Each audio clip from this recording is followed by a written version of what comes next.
the Lord God the Father spoke with me this past day. The Lord God the Father himself spoke with me this past day in a very tremendous way. And in that conversation, I see historic floods coming to the earth. Historic floods are coming to the earth. Unbelievable floods. And everything everywhere was totally flooded, inundated. From the homes to the roads to the fields to everything. And you know, in that case, normally the Lord puts us in there, so we also try to run and try to get through the water. And so there are floods coming to the earth. Historic floods are going to hit the earth. And as the floods hit the earth, Kenya will not be spared. Kenya will not be spared, but historic floods are coming to the earth. And so the Lord is asking for repentance, that every nation, every person may prepare the way for the glorious coming of the Messiah. Now, while I was meditating upon the Word of God and the way the disaster we are experiencing in the world now, we have had a lot of earthquakes, we've had a lot of storms, wind, a lot of destructions going on, and especially in our country, we've had a lot of political turmoil, deaths, and so many kind of disasters. And things have been going on in my mind, asking myself why actually we are going through this stuff, regardless of the kind of prayers that we've been praying, the kind of teachings that we're going through, intercessions, and all that.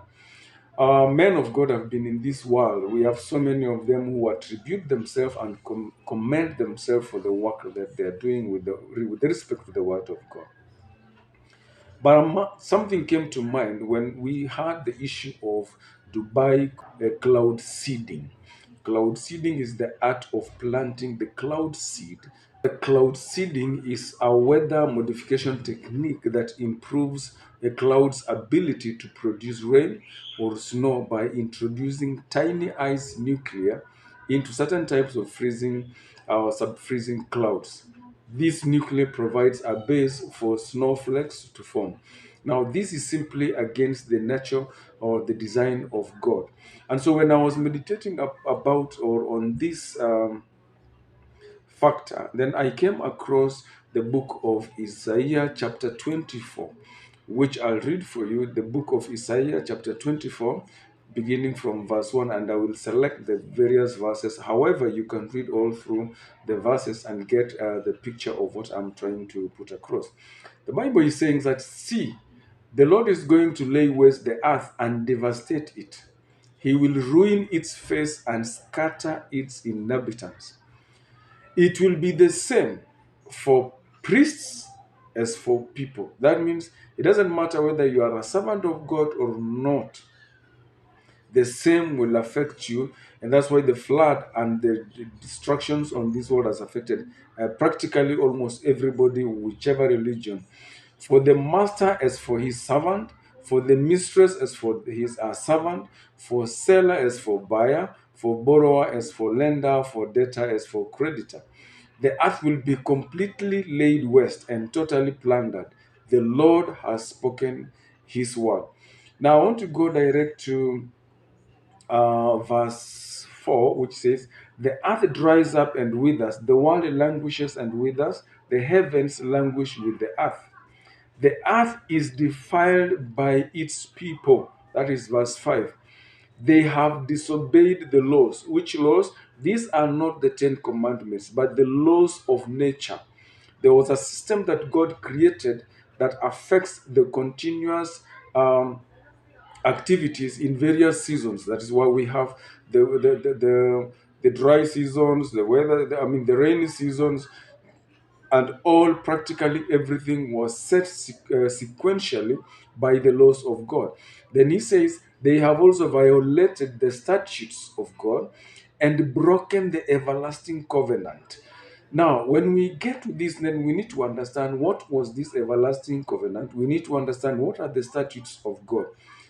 Please let us know that the effects of nature, God designed it to perform in a very practical way that He set before creation or the formation of the world. But man, in his own wisdom, has interfered with the continuous system that was set by God. Practically, statutes are set laws that can never be changed as long as the earth exists. But now, here is the key thing, that we have violated the everlasting covenant. Now, we look at the everlasting covenant in Genesis chapter 26, verse 5, which says, "And the Lord declared to him, I will establish my covenant between me and thee and thy seed after thee in their generations, for an everlasting covenant, to be a God unto thee and to thy seed after thee." Now, the seed we're being referred to here is Jesus Christ, and God Himself. We have to take Him as God. But the Bible declares that we have not taken Him as God as it should be. We have not honored Him.